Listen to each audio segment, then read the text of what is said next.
Welcome back to the Malvern College podcast, where we bring together the community to explore more about life inside and outside the school from the point of view of pupils, staff and parents. Each week we'll be talking to one of the members of the community to find out more, to hear their stories and to get a little deeper into the fabric of the school. But in this episode we're talking to two heads, Sam Cook from the Downs and Jonnie Besley from Abberley Hall. We're going to hear more about the relationship between the schools and Malvern College, how each school goes about ensuring the pupils interact with others from all walks of life, and also how each school prepares children for the transition to senior school life. So come with me as we step into this conversation. In today's podcast, I'm lucky enough to be joined by not one, but two headmasters. Sam Cook is headmaster of the Downs Malvern and Jonnie Besley is headmaster of Abberley Hall.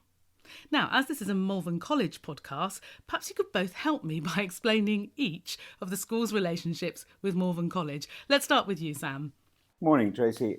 We're certainly an independent prep school, but we like to refer to ourselves as being separate but together. And along with the other schools in the family, in the great family of Malvern schools, there are schools in Egypt and China and Hong Kong and Switzerland. We're committed to providing the wonderfully inquisitive youngsters at the school with the skills and the resilience, the initiative they need to flourish in their senior school. And for 80% of the children at the Downs Malvern, that senior school is Malvern College. And so we're in a privileged position, although we're an independent prep school, we're in a privileged position to be able to make use of the excellent facilities at Malvern and to do so daily. Our children here at the Downs know the college really well, and they certainly hit the ground running when they joined Malvern in year 9. Not only do we share their facilities, but we share the knowledge, ideas and skills and the resources at the school that are not just local resources and knowledge, but we draw upon the experience of the great global family that is the Malvern family of schools. And Jonnie, I assume it's quite similar for you. Good morning, Tracy. Yeah, very similar for us, but a few subtle differences. One of them being that our relationship with Malvern College is much newer than the Downs Malvern. I think we formed a partnership with Malvern College only about just under 2 years ago, so we're still developing our close links with Malvern. But like the Downs Malvern, Abberley Hall is a standalone independent prep school with a long and very proud history. It's been on the current site since 1916, when it moved during the First World War to escape the bombs dropping in London. And before that, it was a private country home. So it's steeped in history. So it's got a very, very proud history. And we send children to lots of different schools. So I think last year, children from Abberley Hall went on to 15 different public schools all over the country.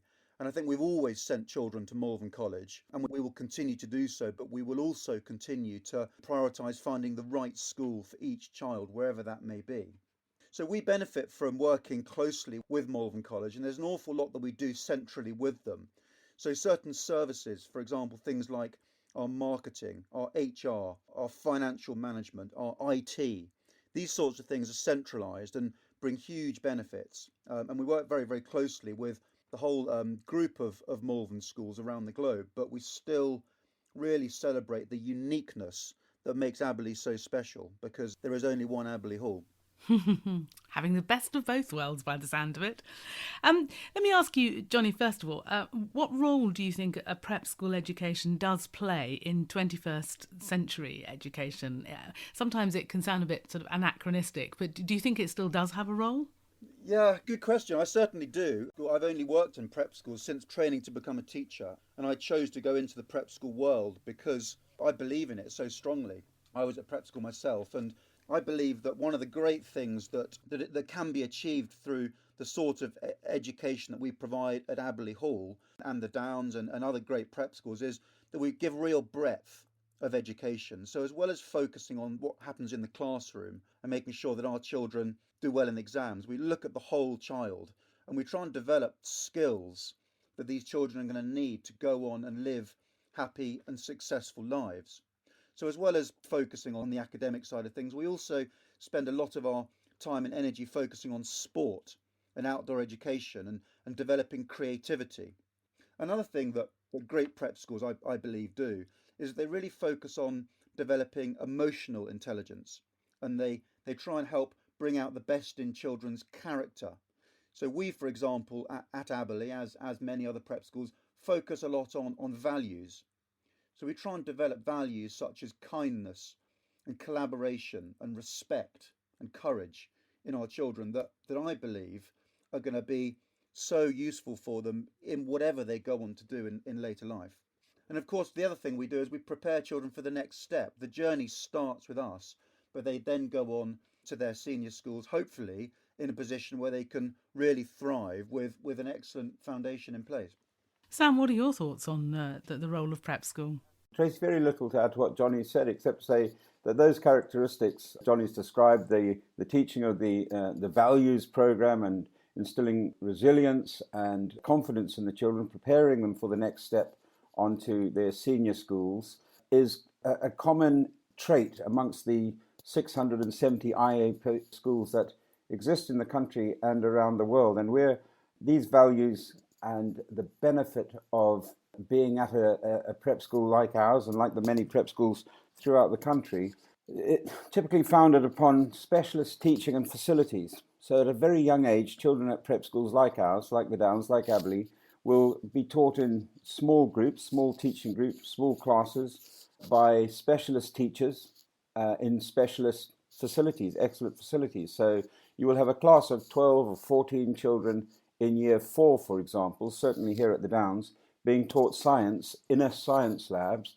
with all the gas taps and the flasks and the test tubes and such like by a science specialist, rather than being taught by a primary teacher in their classroom who has to convert the classroom into a science lab. That's, I think, one of the great benefits of coming to a school like the Downs Malvern. It's the specialist teaching in specialist facilities, small groups, and then added to that, good discipline. The other thing which sort of, I think, stands out at these sort of schools, there's a very important spiritual dimension. And we deliver to the children a wonderful program of care, not just the teachers caring for the children, but the children caring for each other, the kindness that's shown throughout the school. Because you've got a smaller group in the school, then you're able to get younger children mixing with older children. So we have our year 3s mixing with year 8s at lunch, for example, or in the boarding house. And they tend to learn to live with each other and learn to live with each other in a very positive and kind, friendly and very happy way. I suppose if I could be slightly controversial, is there a danger, though, that these young people don't mix with, if I can call it, the outer world? Do you make efforts, Jonnie, can I ask you this first, do you make efforts to make sure that the children meet a very broad range of people? Yeah, it's a good question. Actually, I was gonna butt in after Sam had finished, and I was gonna actually say that one of the things I think most prep schools do is that most prep schools are also charities. So there's a real sense of wanting and looking for opportunities to give back to the community. And I know that that's a really strong thread running through most, certainly IAPS prep schools. We're looking for opportunities to integrate with our immediate local community and become part of, in our case, our village. But we're also looking to become part of a much bigger community. We support charities around the world as well as locally. We try and make sure that children understand how privileged they are and how lucky they are. And we try and make sure that they really understand the importance of community, of thinking of others and of giving back. So actually, I think that's something prep schools, certainly in my experience, do very, very well. The other thing I was going to say is that as well as most prep schools being charities, some of them are also custodians of historic buildings and historic settings, which also in some ways is a way of giving back. So at Abberley, for example, as well as focusing on the education of the children, we're looking after a very special set of historic buildings and grade 2 star listed historic parkland. So we're also trying to preserve that, and we're enabling the local community to continue to enjoy that, and hopefully future generations to continue to enjoy that as well. Sam, can I ask for your thoughts on that? Yeah, there's a number of ways in which we mix in and join in with our local community here in Colwell on the sunny side of the Malvern Hills. Absolutely beautiful environment we have, and we like to share the environment at the school with our local community. We take part in various village events, and we have here at the school an extraordinary feature. We have a miniature steam railway. Oh, lovely.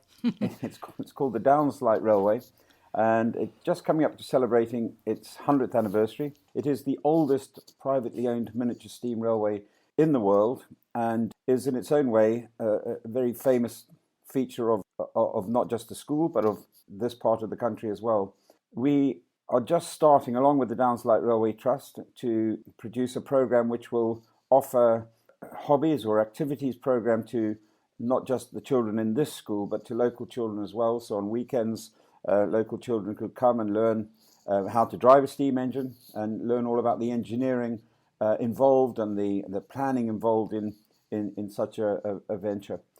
We also, in sort of quiet ways, mix in with the community. Our gardeners help with the maintenance of the gardens in the Colwell Parish Church, for example. There's little things like that which you do without blowing trumpets or waving flags, just mixing in with the community, because the children who come to the school are actually also part of that community. Jonnie, I bet you're jealous now, aren't you, of the railway? I am slightly jealous of the railway. I haven't had a chance to have a ride on the railway yet, Sam. So I'll have to be once COVID is a thing of the past, I'll have to ask you to give me a ride on that. No, the thing that Abberley is most proud of, in the same way that the Downs Malvern have their lovely railway, Abberley have their clock tower. we have an amazing clock tower that was built in 1860 something, and from the top of it you can see 7 counties. Wow. So it really is a spectacular building that Abberley's sort of known for, and as you drive anywhere near Abberley, you can see this ginormous clock tower looming in front of you. So that's our equivalent to the Downs Malvern's railway. And like the Downs, we allow the public to come and have a look, and we do tours, and we make sure that they can enjoy this landmark. Okay. Well, gentlemen, before we get into heritage wars, I think we should let's just talk a little bit. We did touch on it earlier about the move for pupils from prep school to senior school. Let's start with you, Sam. How do you ease that process? Because it is quite a big transition, isn't it? I think we're very fortunate, Tracy, in that we are just on the western side of the Malvern Hills, and Malvern College sits comfortably on the eastern side of the hills. As the crow flies, we're about 3 miles apart, but it's a short journey to the school. Well, as the crow flies, we're about a mile apart. It's around the bends and the roads on the hills, it's about 3 miles. But it just takes us a few minutes to get to Malvern. And when at Malvern, we get to share their excellent facilities, the swimming pool. We hold our major services in the Malvern College Chapel. We can use their newly refurbished and absolutely splendid theatre. We can make use of the grounds, cricket matches, or we run our inter-school hockey tournaments on one of Malvern's 2 magnificent all-weather pitches. And so our children get to go over to Malvern on a regular basis, almost weekly. We have hobbies at the weekend, go and make use of the Malvern College climbing wall, for example. So our children spend a lot of time at Malvern, and as 80% of the children are going on to Malvern, actually preparing them for that transition is very, very easy for a school that's so closely associated with Malvern. Our children really do, when they leave here at the end of year 8 and go on to Malvern College in year 9, what Malvern call the FY, foundation year, they go on to Malvern really knowing where everything is. They know where the science labs are, they know where the maths department is, they know the boarding houses, and they move on over to the college and really do hit the ground running. Over here we sort of refer to it as being Malvernized. So they're absolutely ready for Malvern College at the end of year 8 here, when our uniforms are very similar. A lot of the children here obviously have siblings at Malvern College. Some of our teachers who teach here, their children go to Malvern. Some of the teachers who teach at Malvern College send their children here. So it's a real close link in that respect. And so the transfer from us to Malvern College is really seamless, and there's no particular program that says let's prepare them for Malvern. It's just done naturally in a sort of symbiotic way, really. Jonnie, what about you? Yeah, rather like Sam at the Downs, we have close links with Malvern College. I suppose it's a little bit different for us in that we're that bit further away geographically. It takes us about 40 minutes to drive from Abberley Hall to Malvern. So it's slightly different in terms of not being able to go and just use their facilities quite so easily. But there are certainly very strong links, and those links are developing all the time. As I said earlier, our partnership with Malvern College is that bit newer, but we get people from Malvern College to come and coach hockey and cricket and sports at Abberley Hall. We get people to come and do talks to our children, and increasingly we visit Malvern College. I think one of the things about Abberley, certainly traditionally, is that we have prepared children for a whole range of different senior schools. And so our knowledge of so many different senior schools has been built up over the years, and we have excellent relationships with them and really good knowledge of where we feel our children will belong. So I think one of my most important jobs is directing our children and our families to the right school for them. And that starts at a very early stage, really, from sort of back in about year 5, we start having conversations with parents about what sorts of senior schools are out there and what sorts of choices they may want to make. I always start off by advising parents to think about the big questions first. So things like, how academic do you think your child is going to be? How sporty are they? Are you looking for a boarding school or a day school? Are you looking for a single sex style of education or co-educational? And once you've sort of ironed out some of those big questions, I would suggest that they go and visit a handful of schools on their own without their child, because it's very awkward if you go and look around a school with your child and your child loves it and you hate it. So, and then once you've narrowed it down to a much smaller selection, we then obviously work with the parents to guide them through what can be a real minefield of pre-tests and scholarship attempts and visits and interviews and selecting houses and all the rest of it. It can be very complicated. And of course, all these senior schools have a different way of doing it. So I think that's what we do so well at Abberley. We make sure our children go to the right senior school for them. And often that is Malvern College, but not necessarily. So Sam, let's just talk a little bit about you now. You've been headmaster at a number of renowned prep schools, both in the UK and overseas. Tell me, what is it you enjoy most about your role as headmaster? Oh, I love it. I just love helping, because it's I don't run the school. It's not my school. I don't run it. I help run along with dedicated staff, right? Not just teaching staff, but all the staff here. I help produce a school to which the children are just happy to come running in every day. And if the boarders are here, they're happy here. I just love being part of that, being part of the team that does its very best to make sure that the children are safe and happy and well educated and just enjoy their time at the school. It's a real privilege, actually, to be a headmaster of a school like this. You seem to have taught at an awful lot of places. Is there anywhere that's completely different, where you'd say this is chalk and cheese? Yeah, I haven't really taught at many places. I started at the Dragon School in Oxford, taught there for many years, and then moved down for a short period to be deputy head of a school in Somerset, just 2 years.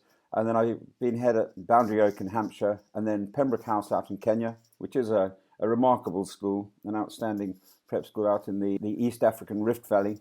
And that must have been slightly different. Yeah, very different, very, very different. if not the weather. The weather was fabulous. The school sits just on the equator, about an hour and a half outside of Nairobi, with views across the Rift Valley onto the plains and the volcano Longonot, about 20 kilometres in the distance. Just beautiful. Very different. But the idea of the prep school ethos that you have here in Britain, that you have around the world, that is also exhibited in the Malvern schools in Egypt and in Hong Kong, where every child is being inspired to learn, to be inquisitive, to enjoy their school, to respect each other. Those values exist in a school, whether it's in a good school, whether it's in the Rift Valley or on the western side of the Malvern Hills. And not many schools, I haven't been at many schools, but at each of them, I've just loved being part of the children's active lives, both inside and outside the classroom. I'm just so fortunate to have been able to exert even just a little influence on how they are cared for and taught. For them, for the children, it's a really exciting time at this age. It's a really exciting time as they develop into young, inquisitive and very active learners. And as heads, it's a privilege to be able to help them make the right choices at the right time in their young lives. I thoroughly enjoyed being a senior housemaster at the Dragon. Every day at each school, I make sure that I remembered who really does come first and why we're here and why have we chosen this life for ourselves. The rewards are intangible, but they're obvious. Jonnie, you've recently joined Abberley Hall, a new headmaster, moved from Suffolk, and that was all during the whole pandemic. So what's been your highlights so far?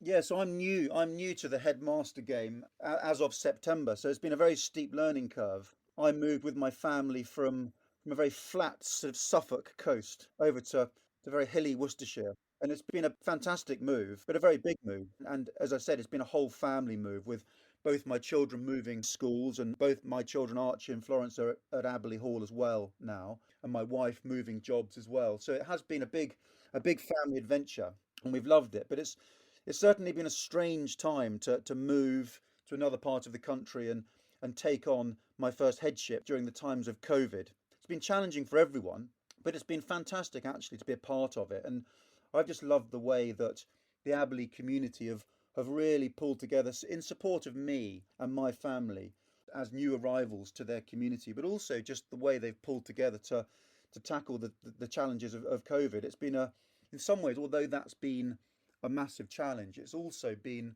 a highlight in a strange kind of way, just to see the community coming together in the face of adversity.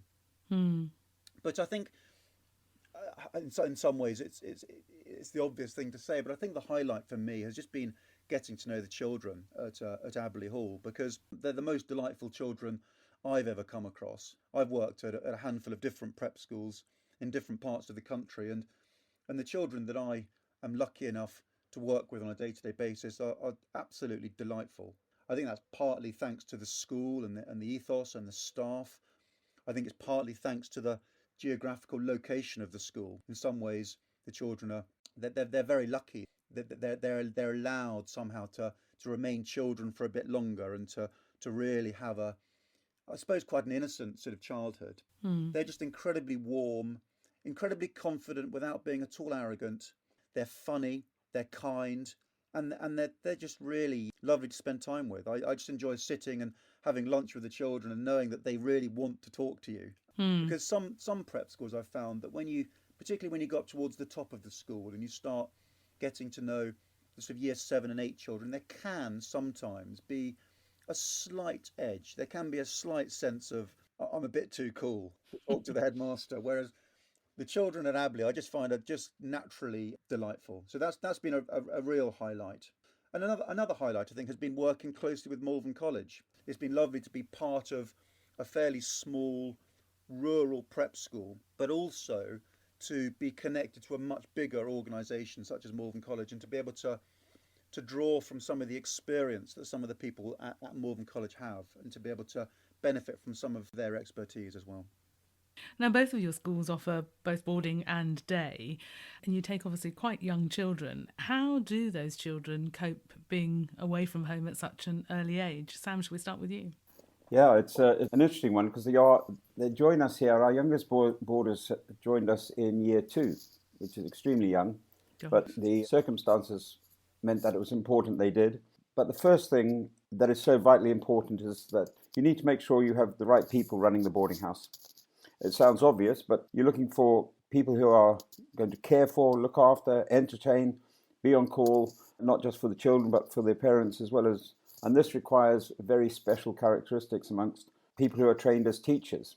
So they're not trained to be boarding parents, initially trained as teachers, and then when they are appointed boarding parents or beforehand, they'll take on training with the Boarding Schools Association, for example.